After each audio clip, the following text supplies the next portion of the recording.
I'm Pamela Hall. I'm a Conservative councillor from Chester, and I'm the Deputy Chairman for the Regional North West team, supporting Saj and his colleagues to get elected to the European Parliament next month.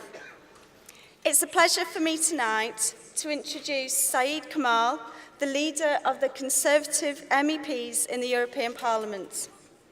Saeed is a hard-working MEP from London, and he's delighted to be up north with us tonight. He's familiar with the North West, having attended university in Liverpool, and as an Evertonian, I'm afraid to say he left with a love of Liverpool Football Club. So he's a very happy man at the moment. Please welcome Saeed Kamal.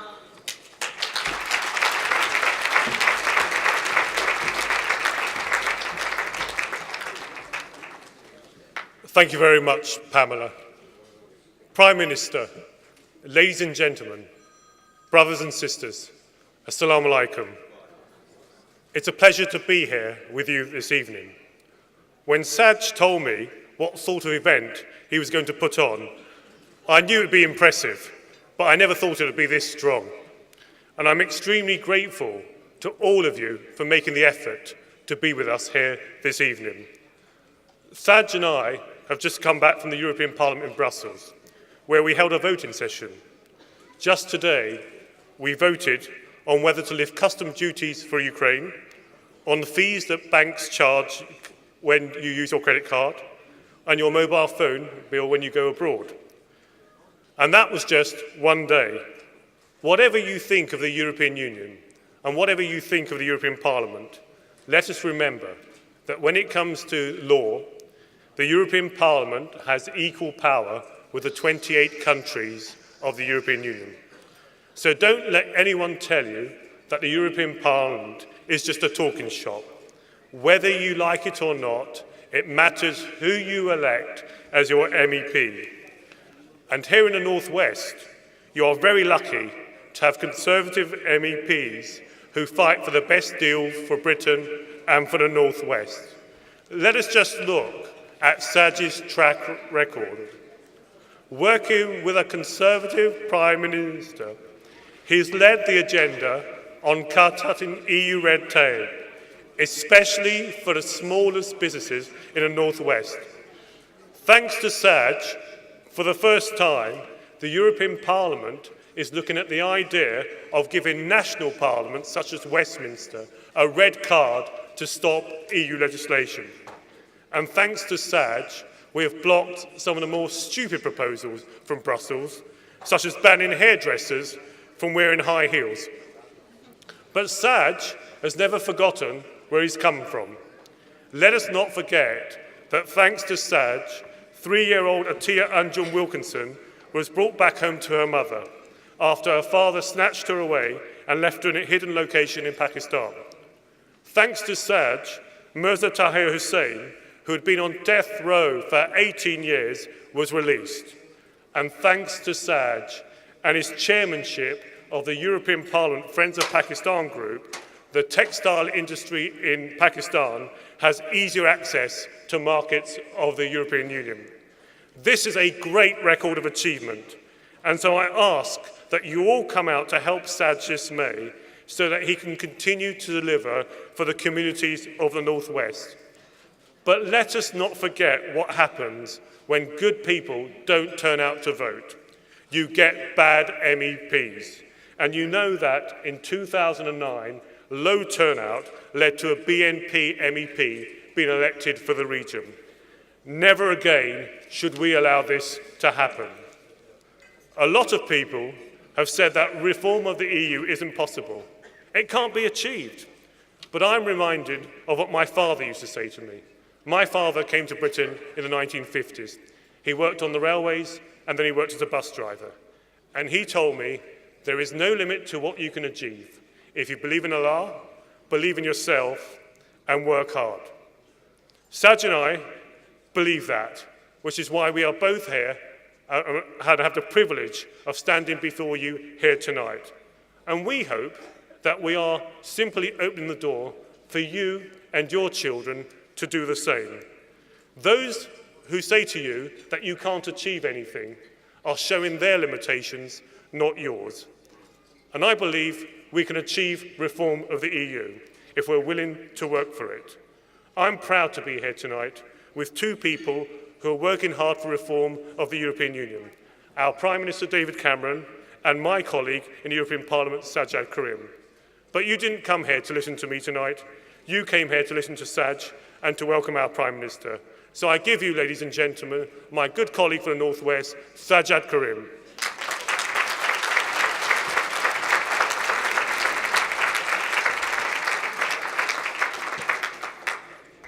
Bismillahir Rahmanir Rahim. Prime Minister, High Commissioner of Pakistan, ladies and gentlemen, Assalamu alaikum, Sat Sri Akal, Namaste, and good evening.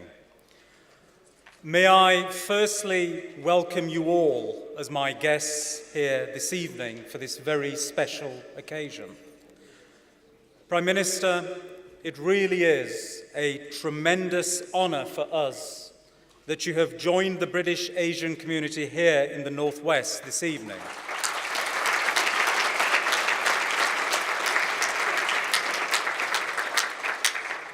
I clearly recall a conversation we had sat in your Westminster office some 7 years ago. You have fulfilled your commitment to me many, many times over. My community greatly values the way in which you have built your relationship with us, and I thank you for that.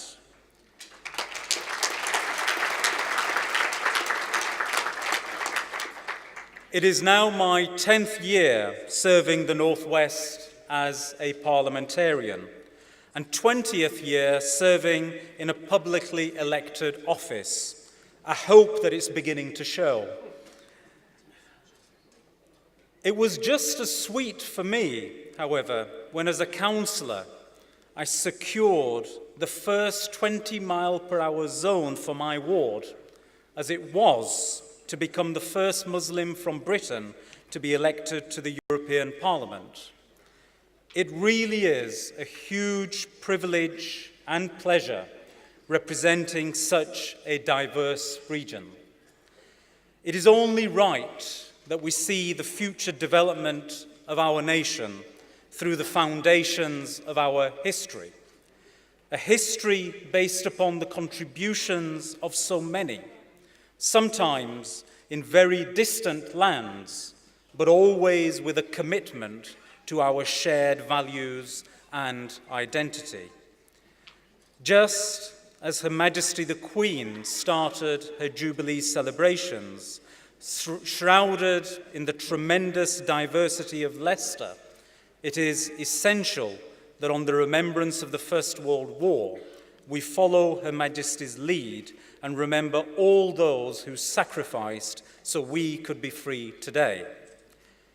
On the battlefields of Belgium, fighting under the British flag, despite his company being overrun and killed, a sole soldier fought gallantly, and despite being seriously injured, he manned his gun, delaying the enemy just long enough for reinforcements to arrive and prevent a final breakthrough and the capture of vital positions. Such was his bravery that he was presented with the Victoria Cross. That soldier was Khudadad Khan. Far too many people in our nation are unaware of our own history. And it is this lack of awareness which is today creating many political challenges for us. We are an open, outward-looking, ambitious nation with tremendous strengths and an ability to face challenges and succeed. But our core value is not success at any cost. Success with equity and principle is our value. Our international relations and standing allow us to always be the leading nation fighting within the EU to strengthen relations with Pakistan, India, and Bangladesh. Our government's approach under your leadership has allowed Conservative MEPs who lead friends groups to ensure that we have delivered vital trade deals, but we have always safeguarded human rights in doing so. Today, so much of what is coming from political upstarts, and indeed from some of our opponents, is not what British Asians recognise as reflective of Britain. These upstarts can simply wake up and announce they want us to stop our international aid programmes on a whim. The Britain we as a community helped to build does not turn its back on the poorest in the world on a whim. Our Britain is compassionate, and we stand by our word. They argue that we should only look inwards to find solutions to problems which go beyond our borders. They argue our future lies in isolation. They are wrong. Our future lies in leadership.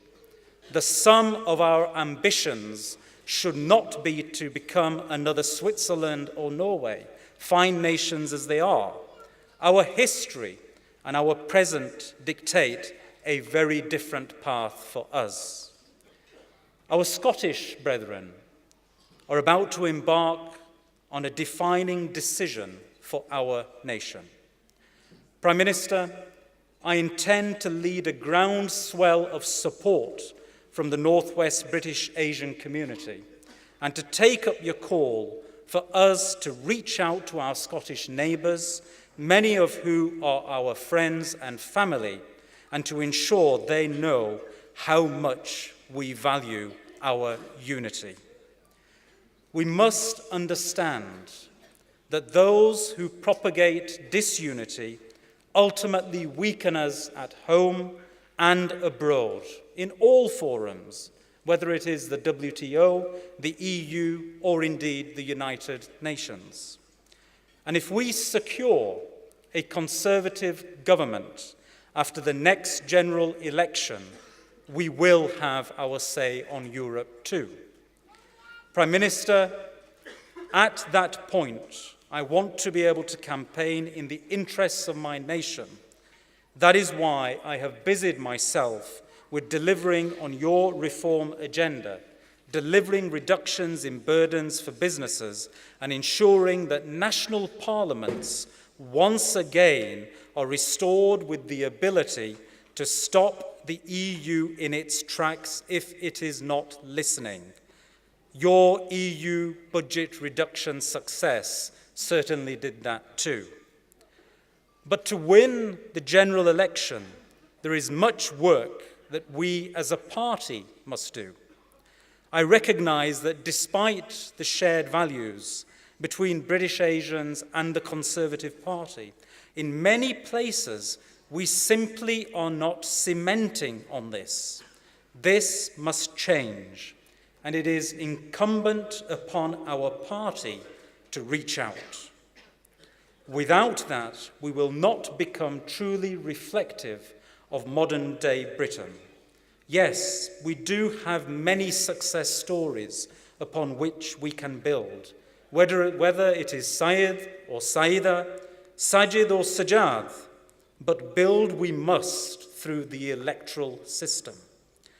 I am myself, once again, about to face that electoral challenge right here in the Northwest. But to know that I have my Prime Minister and party leaders' confidence gives me strength in the eyes of my electorate. I hope to deliver the Northwest once again for our European team, and will be calling upon you all to help make this happen. Our diversity is amongst our greatest strengths, and that is the platform upon which I wish to build. A strong United Kingdom taking leadership in Europe and playing its part on the international stage, with the British Asian community's contribution clear for all to see. Prime Minister, if you would please allow me to say a few words in Urdu.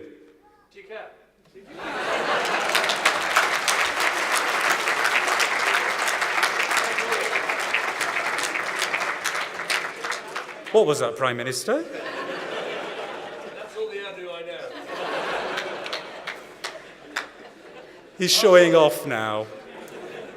Ladies and gentlemen, please join with me in welcoming the Right Honourary David Cameron, Prime Minister of the United Kingdom. Thank you. Thank you. Thank you, Saj.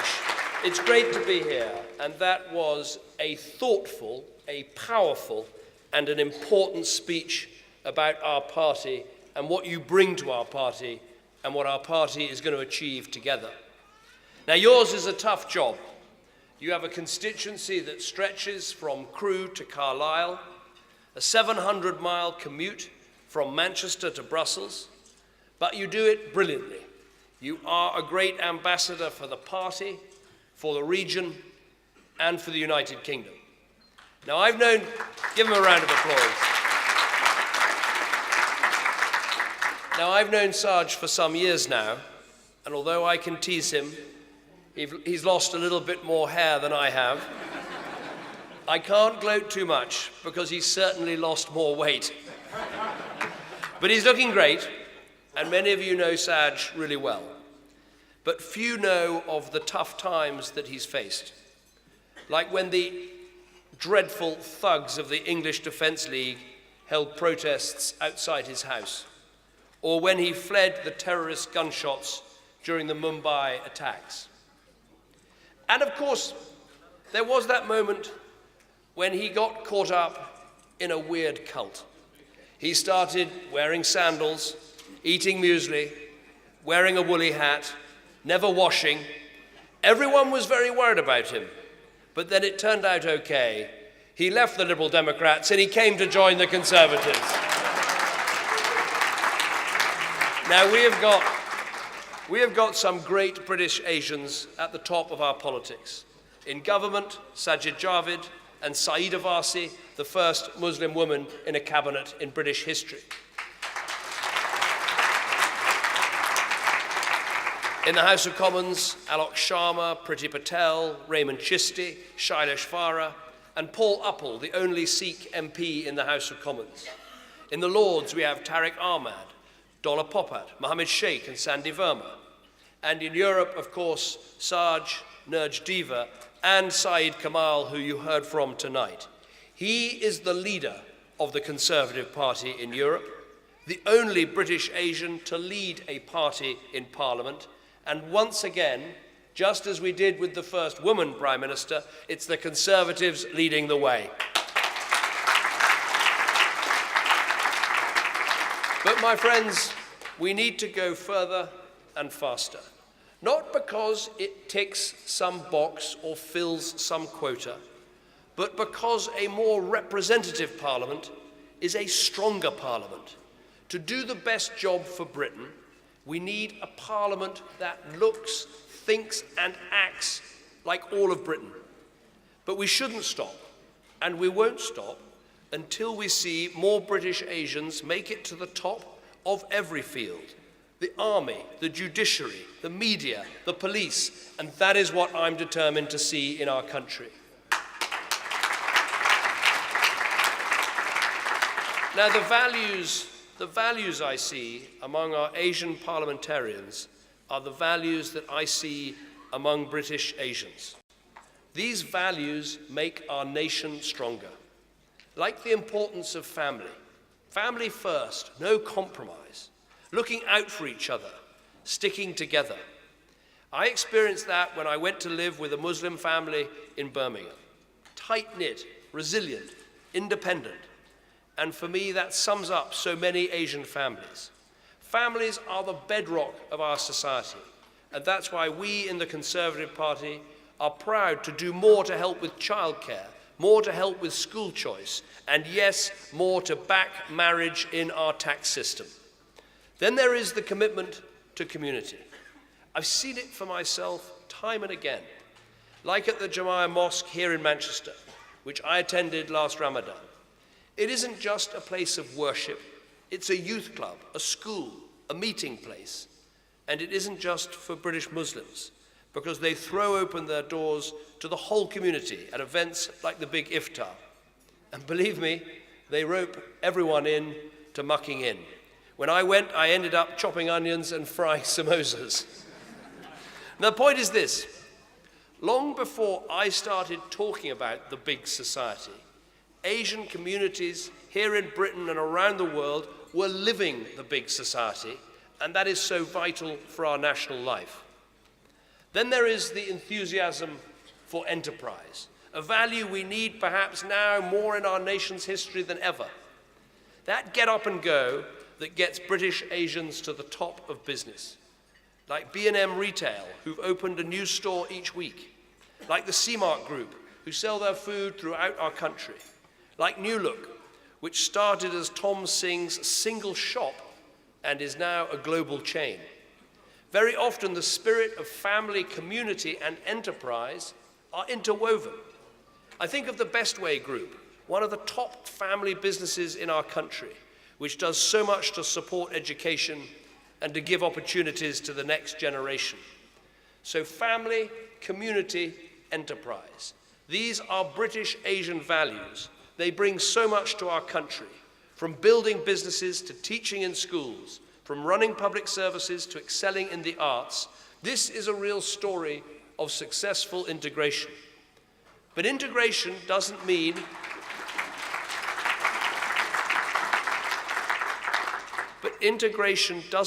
that you have to give up the things that you hold dear in your religion. We should respect that. So in finance, I am proud to be the British Prime Minister that will deliver that Islamic bond, the Sukuk, here in our country.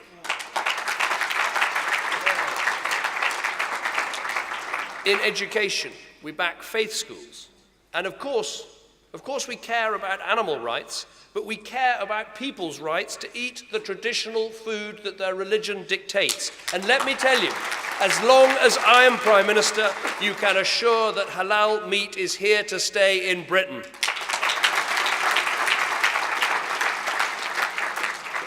Now, there's something else I want to tell you today. There are some big challenges ahead, and your backing will be vital. First, as Sajid said, we must keep our United Kingdom united. In fewer than 6 months, Scotland will vote on whether to go it alone. For the North West, Scotland is next door. You have close ties over the border. And while you may not have a vote, you do have a voice. So phone your families, text your friends, email your business associates, and tell them our nations would be weaker apart. We are stronger together. We've done so much together, and let us keep our family of nations together for a stronger future.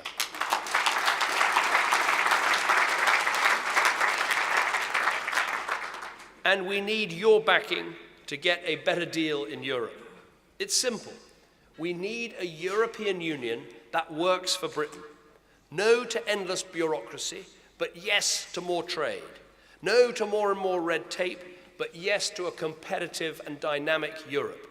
In me, you have a Prime Minister who has cut the EU budget for the first time ever, who vetoed a treaty that wasn't in our interests, who will always stand up for Britain in Europe. And it is the same with Saj, with Saeed, and the team. He is there fighting the tide of regulation that crushes our businesses. He's working for a free trade agreement between Europe and India. He wants more jobs over there and more opportunities here. But he also spearheaded something that we should be really proud of, and I fought for it myself in the European Council with the 27 other countries around the table too. After the devastating floods in Pakistan, it was the Conservatives in Westminster, in Brussels, in that European Council, who said it's not just aid that these people need, it is trade. And it was us, yes, us, Britain, who ensured that Pakistan was given tariff-free access to the European Union.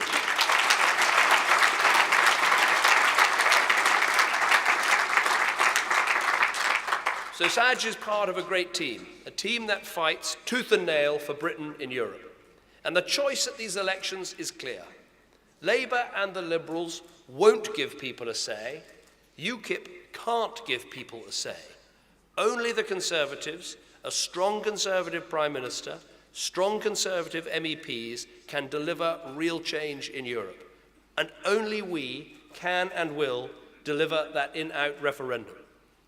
Now, above all, we need your backing for our long-term economic plan. It has 5 parts, and each part goes right to the heart of what I believe all of us in this room believe. 1, dealing with the deficit and our debts. We must not leave our children to pay our debts. This is not in our national mindset, and it's also at the heart of our faiths. Islam instructs us to write down our debts and leave nothing out. Hinduism teaches us to gain wealth by honest and lawful means. And Christianity tells us that a good man leaves an inheritance to his children's children. So we are getting the deficit down day by day, bit by bit. It's down by 1/3 already. We will have halved it soon. That means less money being wasted on interest payments and more money to be spent on our schools, hospitals, and services. Part 2 of our plan, cutting taxes. This is so important to Conservatives because we get this simple fact. You put in the hours, you work the early mornings, the late nights, and that money you earn, it's not the government's money, it is your money. And we want you to keep more of it. Part 3 of the plan, we need to create more jobs by backing business. I know, you know, we know, it is vital to people's peace of mind to be able to get out, do a day's work, and provide for their families. And listen to this.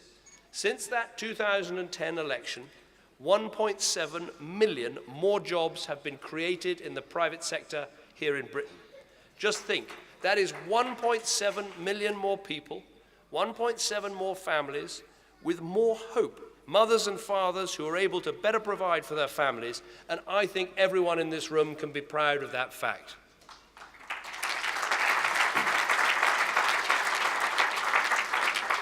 Part 4, we've got to cap welfare and properly control immigration. This is about getting British people, your sons, your daughters, nephews and nieces, back to work. It's about delivering for people who work hard, who play by the rules. And it is delivering.